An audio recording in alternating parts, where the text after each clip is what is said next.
Vamos a dar inicio a la escuela dominical. Vamos a orar. Padre, gracias por esta mañana, Señor, por este día. Pedimos, Dios, tu presencia en nuestra vida, sobre todo la asistencia, Señor, del Espíritu Santo en nuestros corazones, para que nos ayude a entender la palabra, nos ayude a entender tus caminos, nos ayude a entender la revelación, Señor, de las Escrituras para el corazón del hombre que necesita de ti. Gracias por la iglesia y gracias por permitirnos estar aquí. Oramos por los que vienen en camino y pedimos tu gracia en Cristo Jesús. Amén y amén. Vamos a hablar de la confesión de fe. Para las personas que están empezando, si no la tienen, de pronto que alguien se la preste, porque es importante que ellos la lean o alguien que ya la tenga se le da y yo le doy otra a los que ya la conocen. Bueno, porque es importante que las personas lean lo que dice ahí en la confesión de fe. La confesión de fe tiene 32 temas y esos 32 temas se constituyen en la doctrina de la iglesia cristiana.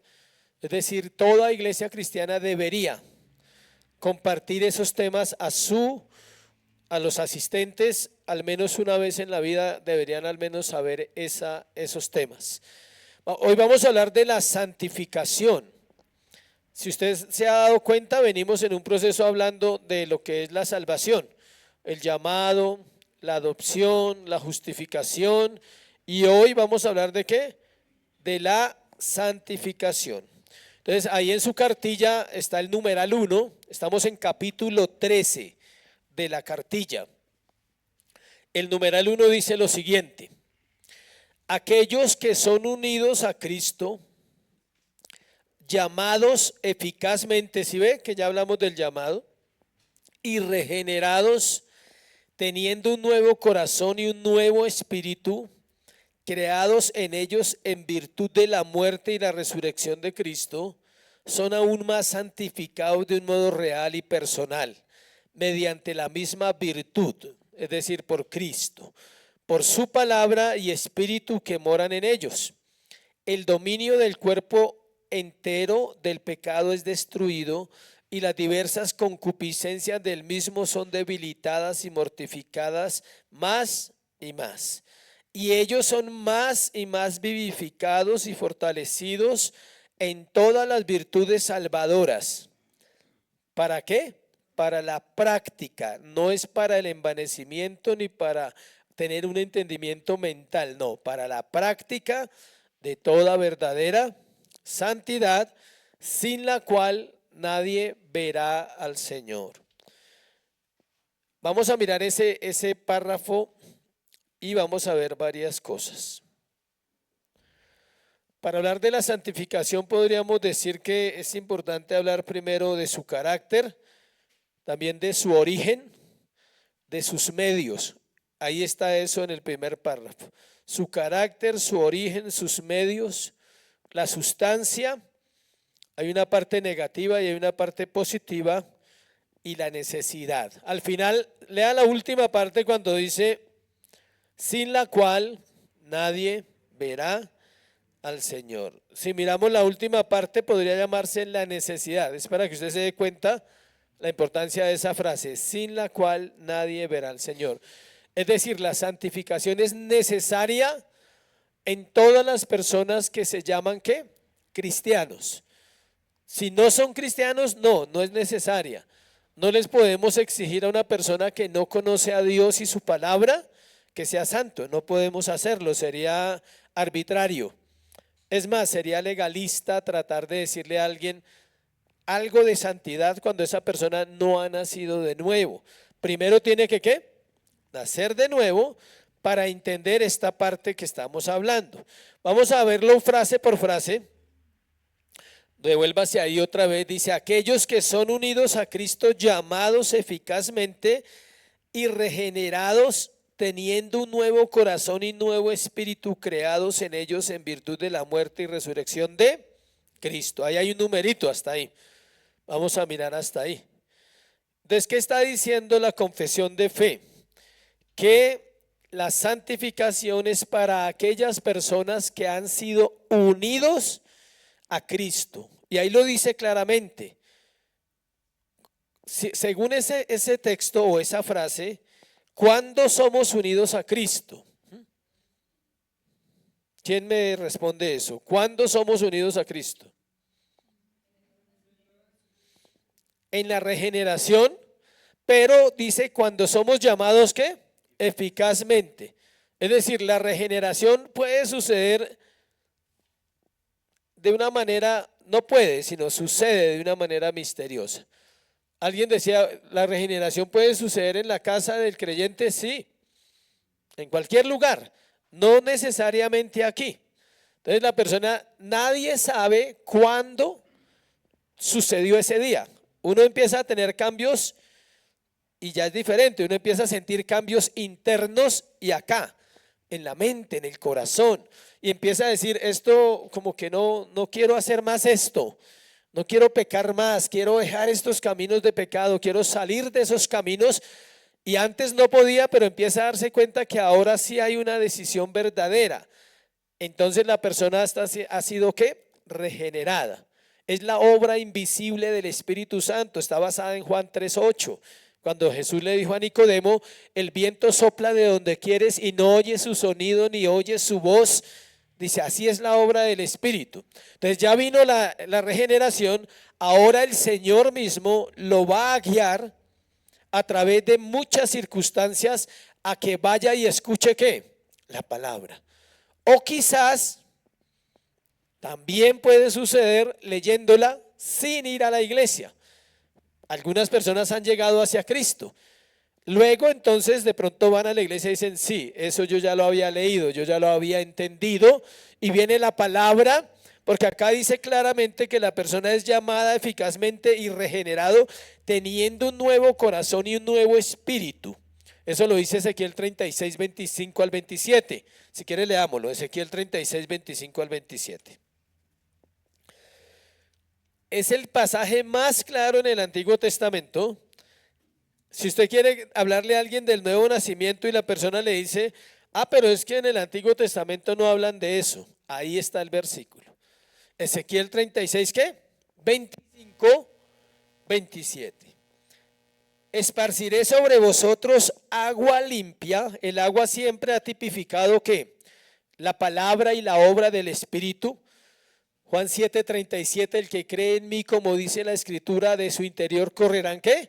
Ríos de agua viva. Entonces dice que Él va a limpiar, valga la redundancia, con agua limpia. Seréis limpiados de todas vuestras inmundicias y de todos vuestros ídolos os limpiaré. ¿Por qué tiene que quitar los ídolos? Porque es en lo que usted y yo creemos. Usted no puede creer en Dios y en los ídolos, tiene que creer en ¿quién? En Dios. Y la persona, todos acá, así usted diga, uy, no, yo no, como que no entro en esa categoría. Todos éramos unos idólatras terribles. Éramos tan idólatras que no sabíamos que éramos ¿qué? Idólatras. El idólatra no sabe qué adora, pero adora. Y alguien dice, no, pero yo nunca fui católico, yo nunca fui donde los brujos, yo nunca hice nada de eso. No, se adoraba a usted mismo, que es peor. O sea, se adora a sí mismo. El ídolo más terrible es ¿quién? Yo. No es el muñequito y el brujo, no, el ídolo más terrible es el hombre. Por eso Jeremías dice que maldito el varón que confía en ¿quién? En el hombre. Porque está confiando en sus propias fuerzas. Dice 26, os daré corazón ¿qué? Nuevo. Pondré espíritu nuevo dentro de vosotros y quitaré de vuestra carne el corazón de piedra y os daré un corazón ¿qué? De carne. Y mire lo que dice, pondré dentro de vosotros mi espíritu. Note la diferencia entre el versículo 26 y el versículo 27 en la palabra espíritu. En el 26 habla del espíritu humano y en el 27 habla del Espíritu Santo. Dice del espíritu, dice, y haré que andéis en mis estatutos y guardéis mis preceptos y los pongáis por obra. Ese haré que andéis quiere decir que toda persona que ha sido nacida de nueva, regenerada, será santificado. Haré. ¿Quién lo va a hacer? Dios. Pero no se preocupe que usted tiene que participar, no es mágico. Si no, ahorita dice, no, el pastor dijo que Dios lo hará. No, usted tiene que participar y yo tengo que participar. Dice, sigamos ahí donde vamos después del número 1, dice, son aún más santificados de un modo real y personal. Es decir, son santificados, y aquí quiero que le ponga mucha atención. Nosotros somos santificados una vez y para siempre el día de nuestra salvación. A partir de ese día el cielo nos pertenece. A partir de ese día somos herederos de Cristo y nada, escuchen, nada en este mundo, ni el infierno, ni el diablo, ni los terremotos, nada en este mundo va a cambiar esa situación. Pero no quiere decir que entonces nos quedamos así como Él nos salvó. Pero eso se llama santificación, ¿qué? Posicional. Una posición. Él dice, ahora ustedes son santos. Y los autores de la Biblia por todo lado dicen a los santos de Corinto, a los santos de Éfeso. Entonces ya somos santos, pero note la frase, son aún más santificados de un modo real y personal. Una persona que ha sido regenerada es santo, pero sigue practicando pecados. Sí, eso es una cuestión que hay que tener clara en la mente. ¿Qué necesita? Ser más santificado de un modo que real y personal. Y ahí es donde entra lo que el creyente tiene que hacer. Ahí dice, ¿mediante qué? La misma virtud. ¿Cuál? La de Cristo. La de Cristo. Por su palabra y espíritu que moran en ellos. ¿Qué lo santifica a usted? El Espíritu Santo. ¿Qué lo santifica a usted? La palabra. Ahora hago la pregunta de rigor. ¿Lees la palabra? Ese es el asunto. Nosotros estamos esperando que alguien ore por nosotros y nos quite los problemas de encima. Ese es el típico cuadro. Es que estoy mal y estoy triste, estoy afligida, afligido, tengo problemas, y usted cree que si alguien ora por usted, su vida va a cambiar. Ayuda, yo no puedo decir que no porque de pronto trae un ánimo, un aliento, pero la confesión es clara y la escritura es más clara todavía cuando dice que el medio de gracia por el cual somos santificados es la palabra y el Espíritu. ¿Qué hace el Espíritu Santo? Toma la palabra. Alguien me preguntó en estos días, pastor, ¿y usted no tiene nada de ese mundo que usted vivió? Y le dije, ¿qué dice la escritura? Le dije, no, pero es que uno pregunta porque pues con ese trasfondo, o sea, a uno le cuesta creer que haya un cambio total. Le dije, eso es dudar de Dios. Le dije, sí se puede hacer una transformación, pero es un proceso ¿qué? Progresivo.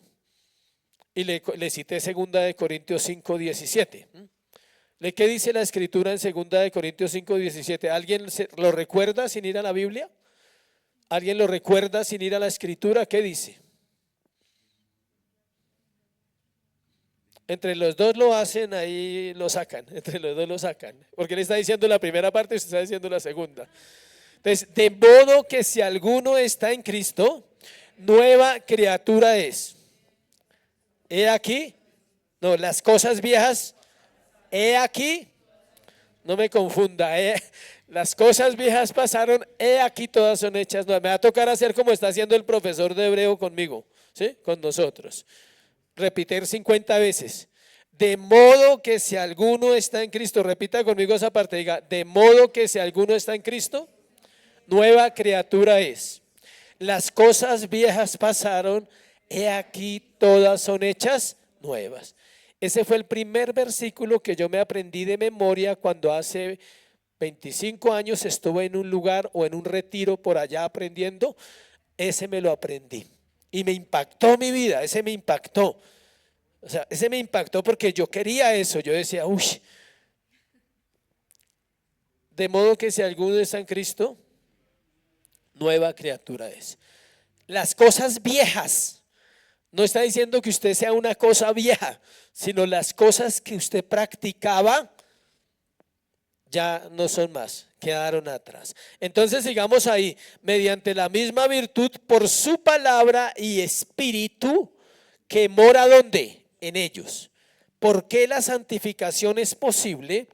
Porque el Espíritu de Dios mora en nuestros corazones. Es decir, no viene de afuera, viene ¿de dónde? De dentro.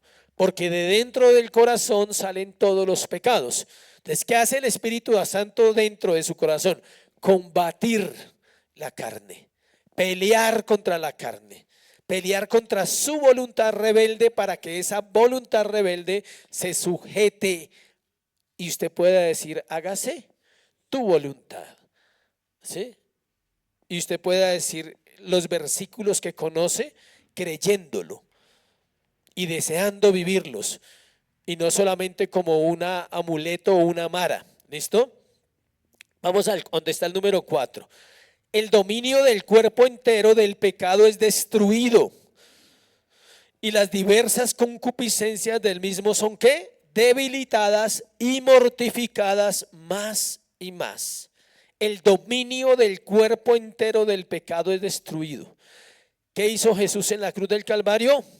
Cuando nos da la libertad y cuando nos compró con la sangre y cuando nos regenera y nos da el nuevo nacimiento, destruye el cuerpo entero del pecado, es decir, toda su poder sobre nosotros, su influencia sobre nosotros, su gobierno sobre nosotros, su presencia en nosotros. Es decir, no puede gobernarnos, aunque seguimos pecando, pero no nos gobierna. Es decir, no nos puede esclavizar. Cada vez que usted comete un pecado, el Espíritu Santo se lo hace ver porque Él está contrarrestando el poder ¿de qué? Del pecado. ¿Para qué lo contrarresta? Para que el pecado no se enseñoree de mí, para que Él no sea el que me manda, ¿sí? Y para que yo no tenga excusa de decir el pecado me domina, no, porque el Espíritu Santo le trae a usted a memoria ¿qué?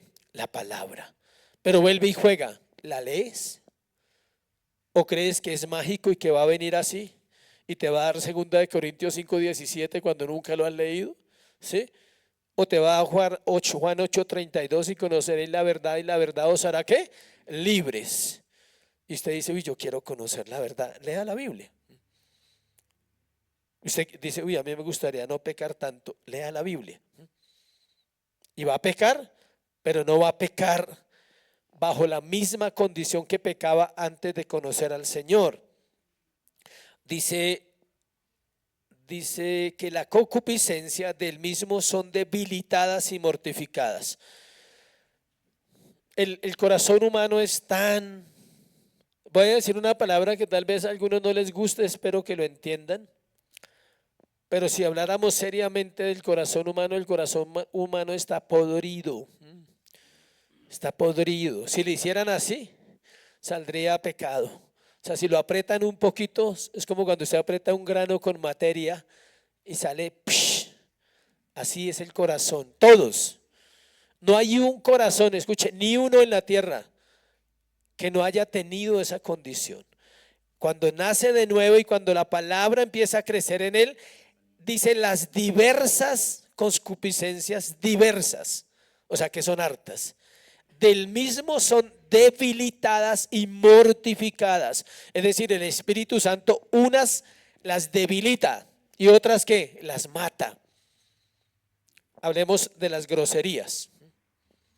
¿Por qué una persona puede hablar toda la vida sin decir groserías? Porque tal vez el Señor ¿qué? Las mató, no las debilitó, las mató.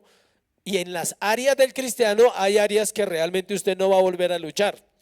Pero hay otras que va a luchar toda la vida. Buena noticia, toda la vida. Usted dice, no, yo en esa área del chisme no me gusta, lo detesto. No, yo no. Pero tiene otra área de debilidad. ¿Y por qué Dios lo hace así? Para que nadie se jacte. Porque usted dice, uy, están feos los mentirosos. Y usted puede decirlo de corazón. Y usted puede tener fortaleza en esa área. Y usted dice, no, yo en eso me cuido, lo veo serio, no me gustan las mentiras. Pero resulta que por allá dentro de su corazón hay cosas igual o peor que la mentira, ¿sí? El victimismo, la culpabilidad, la impureza sexual que puede brotar. Usted puede estar orando y viene un pensamiento impuro a su mente. Usted dice, uy, eso es ¿para qué? Para que nadie se gloríe y para que todos dependamos ¿de quién? Del Espíritu Santo del Señor. Entonces, alguien nunca ha matado a nadie y entonces puede creerse más santo que otro que sí ha matado. Dios dice, no, tú eres igual porque tú has matado en tu mente. ¿Sí? Él mató físicamente y usted vive odiando a todo el mundo. ¿Sí? No lo ha hecho porque yo nunca quise entregarte a tu pecado. ¿No? Ayer leí un salmo de un libro que estoy empezando impresionante, dice, enmudecí porque tú quisiste. ¿Sí? Enmudecí porque tú quisiste. El salmista estaba bajo la disciplina de Dios y él dice, fue porque tú quisiste que pasaran esas cosas en mi vida. Y cuando usted entiende que todas las cosas que pasan en su vida son porque Dios quiere, usted aprende a guardar silencio ante el Señor y aprende a tener mansedumbre y a ser callado y a entender que el Señor lo está ¿qué? Santificando. Hay áreas que va a costar más. Sigue ahí. Dice, son debilitadas y mortificadas, por eso la confesión usa esas palabras tan claras. Más, ¿y qué? Más. No más, sino más y más. Ese más y más encierra que es un proceso que para algunos va a durar muchos años, ciertas áreas. Y cuando usted dice, por fin, vuelve y peca en lo mismo. Y el Señor dice, necesitas más y qué? Más. Y ese más y más se vuelve un presente continuo, siempre. Y ellos son más, ¿sí ve cómo la confesión está usando ese término siempre? Más y más que vivificados. Eso me encanta porque da el equilibrio, la balanza. Más y más mortificado, más y más que vivificado. Es decir, el pecado se va debilitando con los años. Y el Espíritu Santo va creciendo, no Él, sino el carácter de Cristo en nosotros. El Espíritu Santo no crece ni nada, porque Él no necesita crecer ni disminuye. Él es el Espíritu Santo. Pero Él hace que nuestro carácter vaya ¿qué? Creciendo más y más. Dice, y fortalecidos en todas las virtudes salvadoras, en todas las virtudes salvadoras. ¿Cuáles son esas? Todas las gracias que Cristo da, la paciencia, la sabiduría, el temor, el perdón, la oración, va creciendo, fortalecido. Su oración tiene que ir cambiando. Su capacidad de perdón es mejor a través de los años de consagración que cuando empezó que no quería perdonar a nadie. Y otros van en la mitad del camino y todavía eso les cuesta, lo evaden. Después hablamos de eso, ¿sí? Cuando ya la obra del Espíritu ha crecido en su corazón, usted tiene presente que ofendió a alguien este día, que fue grosera o fue grosero, que fue orgulloso o fue orgulloso. Usted lo sabe, no necesita que nadie se lo diga. Entonces voy a la oración, Señor, una vez más aquí, límpiame, o sea, perdóname. Estoy luchando con esto, tú lo sabes, Señor, ayúdame. Eso es una conciencia constante, sin caer en la culpa y la condenación y sin caer en la duda y la incredulidad. ¿Será que soy salvo? Porque es que no he cambiado. ¿Sí? Usted no sabe lo que Dios ha hecho en usted y usted no puede calificar la obra de ¿quién? Del Espíritu. Él lo está haciendo. Que usted no lo vea y no se le note mucho, pero Dios lo está haciendo.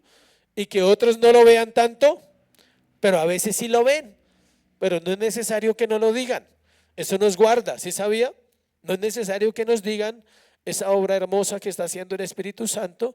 Cuando Él vea que es necesario, nos lo hará notar a través de nuestras mismas actitudes. Decir, oiga, como que he cambiado un poquito, ¿sí? Como que ya no me ha ido tanto, o sea, ya las peleas duran menos, o sea, ¿sí? Antes duraban 4 días, ahora duran unas horas, ¿sí? Ya se arreglan porque hay diálogo, ¿sí? Hay diálogo, ¿sí? Hay peleas que duran toda la vida, ¿sí? Dice, no, esas ya no las tengo yo, o sea, ya puedo arreglar con las personas. Eso es una bendición. Y dice, y ellos son más y más vivificados y fortalecidos en todas virtudes, las virtudes salvadoras. Y cierra el primer punto, para la práctica de toda verdadera santidad, sin la cual nadie verá al Señor. Para la práctica, la santidad ¿se qué? Practica. Primero se cree. ¿Cuándo usted cree? Cuando mira las escrituras y dice que la Biblia dice que usted y yo somos santos. ¿Sí sabía que al que más le cuesta creer eso es a usted mismo? De usted mismo. Usted dice, uy, pero si es así, porque yo mismo no me parezco que sea tan santo. O sea, no sé a quién le preguntaba que si, bueno, a alguien en algún momento le decía a un hombre, le decía, ¿usted se casaría con otra persona igual a usted? Le dijo, uy, no. Imagínese, dijo, uy, no. Dijo, pastor, dijo, uy, yo no creo que me soporte un día. Dijo, o sea, imagínese cómo sería. Le dije, ¿y usted si quiere que su esposa lo soporte 50 años? O sea, ¿sí? Y usted no es capaz de soportarse un día si consiguiera una persona idéntica, una copia, o sea, una mujer, pero que sea la copia de usted en todo lo que usted hace, en sus prácticas, en su forma de ser. Digo, no, eso es imposible. Sí, señor, es imposible. Por eso Dios nos envía a una persona diferente, porque nosotros mismos no somos capaces a veces de entender por qué somos como somos. Necesitamos la ayuda del Señor y la ayuda extra que viene a través de ya sabemos quién, de la esposa o de las personas que pone Dios alrededor. Miremos el otro párrafo. Les recomiendo en obediencia leer los versículos, todos esos versículos. Hace mucho bien cuando usted es juicioso o juiciosa y le pone interés a lo que usted vive aquí en la iglesia los domingos o cuando viene a aprender. Saque una tarde, un ratico, hoy en la tarde, en la noche, antes de perder más tiempo. Entonces usted coge y lee. Ay, voy a leer eso, solo léalos nomás. Y verá que eso le refresca la mente. Y es impresionante cómo ciertos versículos le van a abrir más. Segundo, esta santificación se efectúa en todo el hombre. Vamos a leerlo despacio hasta ahí, no lo voy a leer todo, para ya irnos ahí. Esta santificación se efectúa ¿qué? En todo el hombre. Es decir, no hay un área de la vida del creyente que no pueda ser ¿qué? Santificada. Emocional, espiritual, aún físicamente tiene que verse. ¿Cuántos sabían que el pecado se ve en los rostros? Solo que no todo el mundo lo puede ver. Entre pecadores no se ve nada, o sea, sí. Por eso en el mundo nadie ve. Le pongo un ejemplo sencillo. Cuando usted entra a una taberna de noche, después de las 6 de la tarde, bueno, aún en el día, ¿qué características tiene una taberna? Es oscura. Lo primero, porque usted conoció tabernas, entonces dice, es oscuro. Él dice, es oscuro. Sí, claro, ¿quién no? Es oscuro. Es lúgubre. Pero hay algo particular y es el olor. Pero cuando usted está en el mundo, usted entra a alimentar la carne y usted se puede reír y puede disfrutar la carne y usted puede sentirse bien allí. Pero cuando usted no ha entrado a esos lugares mucho tiempo y usted llega a entrar a un lugar de esos, lo primero que usted le molesta es el olor, porque el pecado tiene un olor, es putrefacto. Pero la persona que está muerta en pecado no lo puede sentir. ¿Por qué? Porque está muerto y los muertos no huelen. Y los muertos no ven y los muertos no sienten. El que está vivo en el espíritu se santifica todo, su mente, su cuerpo, sus oídos, sus ojos, sus pensamientos. Obvio que no es al tiempo, ¿sí? No es todo al tiempo que se santifica. Ya vimos que es un proceso, que es algo progresivo. Entonces hay gente, como le explicaba, que se ha santificado todo, pero su lengua todavía no se ha santificado. Y en otras áreas se ha ido santificando. Cada caso es diferente. Dice, esta santificación se efectúa en todo el hombre. ¿Por qué la confesión dice eso? Porque algunas personas religiosas creen que es venir a la iglesia, sentarse, escuchar un sermón, leer la Biblia. No, es en todas las acciones. Es ir procurando crecer en todas las cosas como seres humanos. Aunque es incompleta, si ve que haya clara, en esta vida, todavía quedan algunos que remanentes de corrupción en todas partes. Es decir, por más que un hombre se santifique en sus ojos, sigue luchando en su interior. Por más que su lengua se santifique, un día se sale de esa santificación y dice lo que no debía decir en un instante. ¿Y qué tiene que hacer? Volver al control. Espíritu Santo, refrena esta lengua perversa, Señor. Que mis palabras sean tus palabras. Dice que quedan algunos remanentes ahí de corrupción en todas partes, de donde surge una continua e irreconciliable ¿qué? Guerra. La carne lucha contra el espíritu y el espíritu contra la carne. Si usted quiere ir a Gálatas 5:17, ¿sí? También debería sabérselo, ¿sí? Los deseos de la carne son ¿contra qué? Los del espíritu, y ambos se oponen entre sí para que no hagáis lo que quisierais. ¿Por qué usted no es más pecador? Porque el Espíritu Santo lo guarda de ser más pecador aunque sea creyente. ¿Y por qué usted no es más santo? Porque la carne se opone a que usted sea más santo. ¿Sí me estoy explicando? Eso le tiene que dar equilibrio, consuelo y fe. Porque está conociendo las verdades de decir, claro, es normal que tenga luchas en mi corazón, pero cuento con el Espíritu Santo para que me ayude. ¿Y por qué no puedo ser más santo? Porque hay carne, porque estoy en este cuerpo. Cuando me vaya de este cuerpo, este se llama el cuerpo de pecado. ¿Cómo hago para que eso se acabe? Tengo que morir, dejar de respirar en este planeta, y este cuerpo se queda en el sepulcro y mi alma va a la eternidad, y un día se encuentran, pero se encuentran ¿qué? Santos. Santos.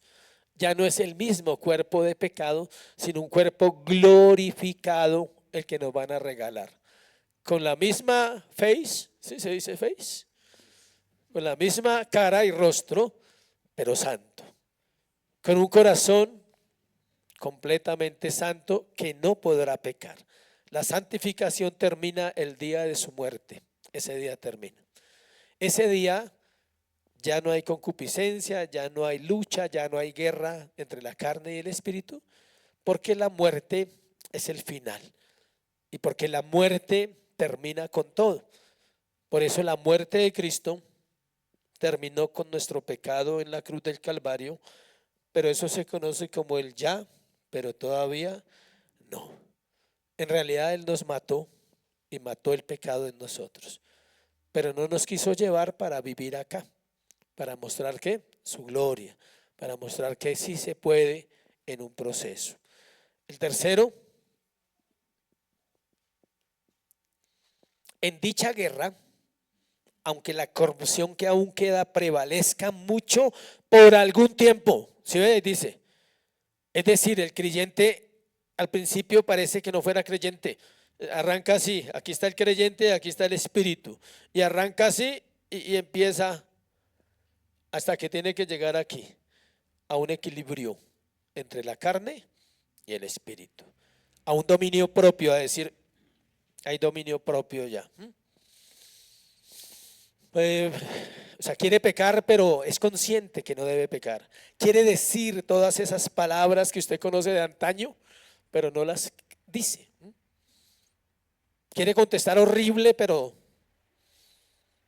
no lo hace. Le duele por dentro. Escuche, cuando usted sujeta el pecado va a sufrir internamente, porque usted se frustra, dice, lo más terrible es que no puedo decir nada. Aunque quisiera decirlo, no puedo, no debo. Por mi Señor. No es por la otra persona. Si usted lo hace por la otra persona es falso, usted es un hipócrita.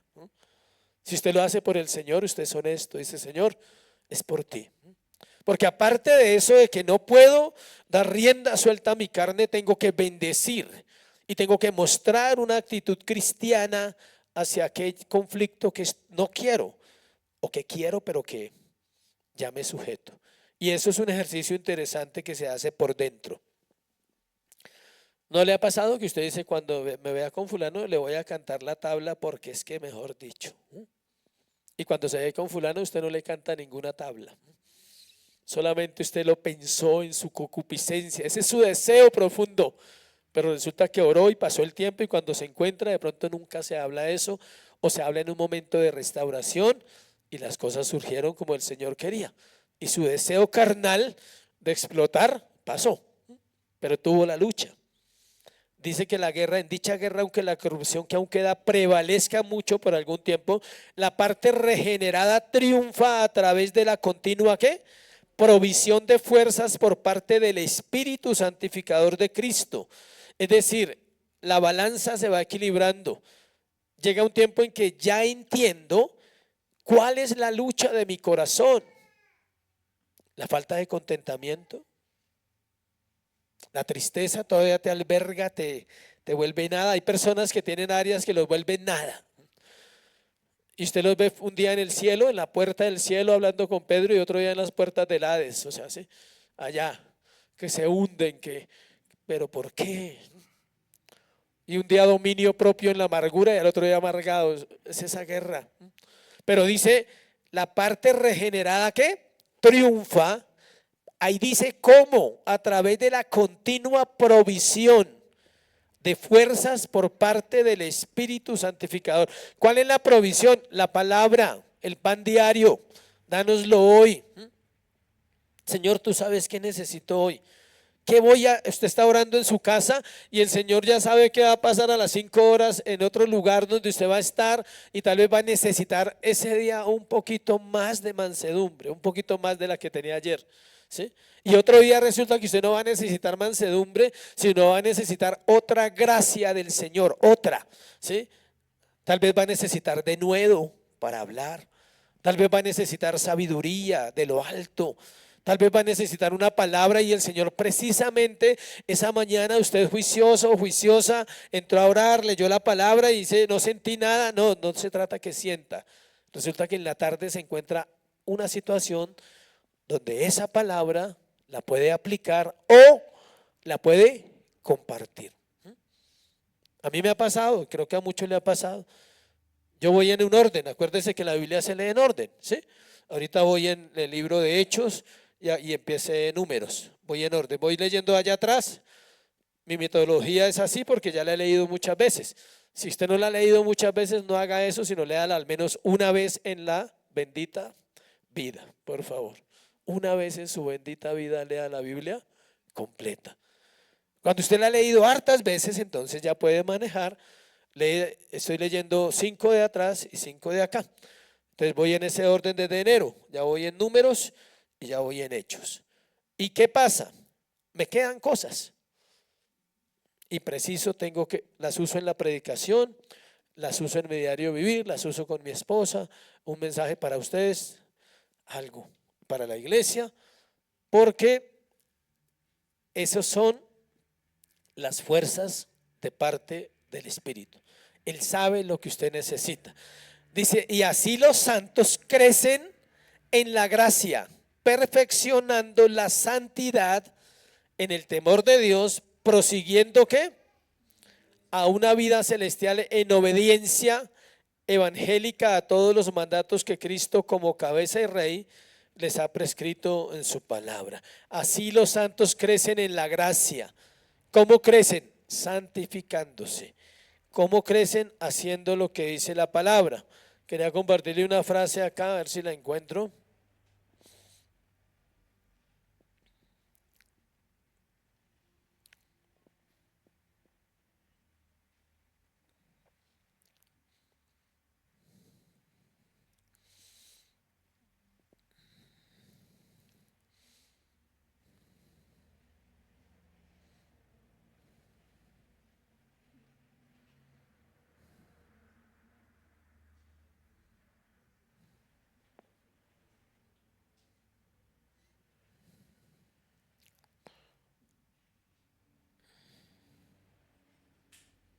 Acá está.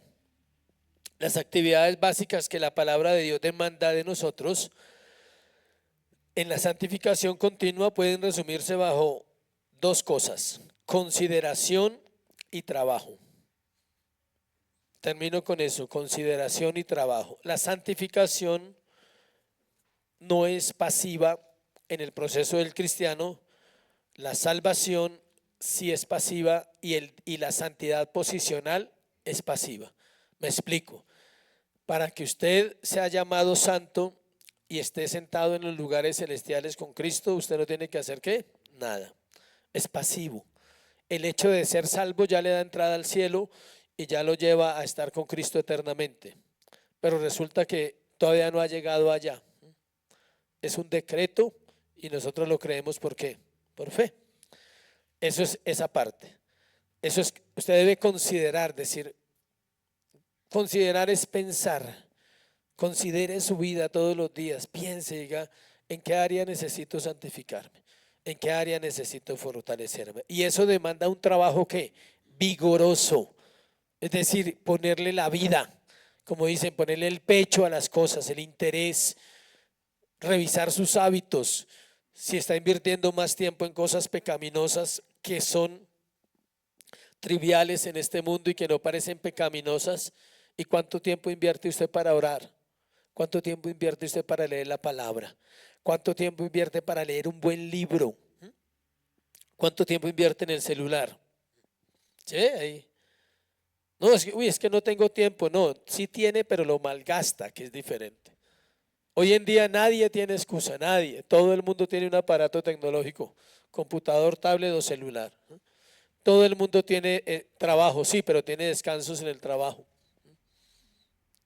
Nadie puede trabajar 24 horas porque se muere. Tiene que ir a la casa a dormir y a comer. Tiene un espacio de vida donde no está en el trabajo. Si no tiene tiempo, entonces dígale a Dios que lo libere de esa esclavitud.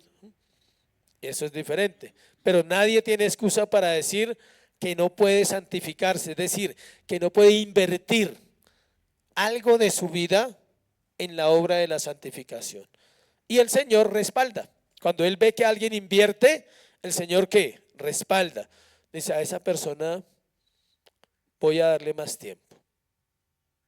¿Puede Dios cambiar cualquier circunstancia de nuestra vida? ¿O solo unas? Cualquiera. Laboral, familiar, hablemos de tiempo, hablemos de entendimiento. La persona que dice es que leo y no entiendo, tranquilo, o sea, lea. Haga caso, que cuando haga caso el Señor se agrada de los obedientes.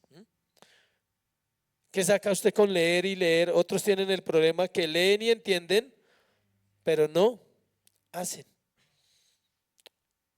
Siempre se ha dado más lugar a la práctica que a la ortodoxia. Ortodoxia y ortopraxis son dos términos teológicos. La ortodoxia es todo el conocimiento intelectual, todo lo que pueda estudiar un hombre o una mujer en la Biblia, leer, pero sin la ortopraxis no sirve de nada. Y la ortopraxis es la práctica de un versículo, el meditar. Jehová es mi pastor y nada me faltará. Eso es profundo. Eso, cuando usted se pone a pensar realmente en esa frase, lo único que le va a producir en su corazón es fe y confianza, no más. Si usted medita profundamente, dice, ¿qué quiere decir ese versículo? O sea, y más si se pone a indagar, queda sorprendido de todo lo que eso representa para nuestra vida. ¿Sí? Jehová es mi pastor y nada me faltará. Eso se llama meditar en un versículo, practicar santificación. En Corintios dice que Dios dice que no, Dios no nos dará una prueba en la cual no podamos salir, que juntamente con la prueba nos dará ¿qué? La salida. Entonces, cuando usted esté en una prueba, dígale, Señor, yo no quiero pensar en mi corazón que esto es injusto, o que tú no estás aquí, tú estás, aunque sea difícil, aunque a mí no me parezca, pero yo sé que así mismo tú me darás ¿qué? La salida. Amén. Preguntas.